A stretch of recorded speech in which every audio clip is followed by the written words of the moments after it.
தாய் தமிழ் உறவுகளுக்கு வணக்கம். KN நேரு சபாநாயகராகின்றார்.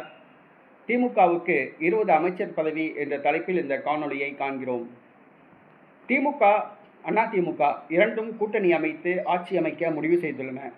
இதற்காக ரகசிய பேச்சுவார்த்தை நடைபெற்று வருகிறது. திமுக 59 இடங்களில் வெற்றி பெற்றுள்ளது.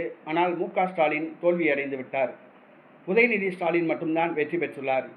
அதே நேரத்தில் அதிமுக 47 தொகுதிகளில் வெற்றி பெற்றுள்ளது. எடப்பாடி பழனிசாமி வெற்றி பெற்றுள்ளார்.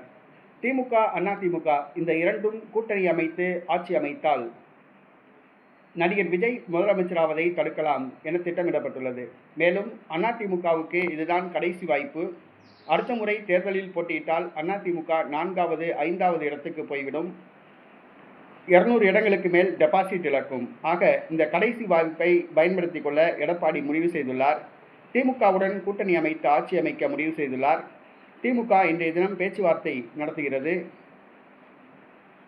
எடப்பாடி பழனிசாமி முதலமைச்சராகவும் உதயநிதி துணை முதலமைச்சராகவும் பொறுப்பேற்பார்கள் என கூறப்படுகிறது.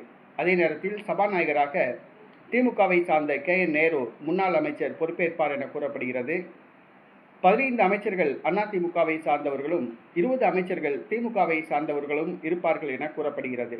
திமுக, அதிமுக இணைந்து ஆட்சி அமைக்க முடிவு செய்துள்ளதாக கூறப்படுகிறது. இதனை கவர்னரும் சூசகமாக தெரிவித்துள்ளார். விஜய் முதலமைச்சராவதை தடுப்பதற்காக இந்த முயற்சி எடுக்கப்பட்டுள்ளதாக கூறப்படுகிறது.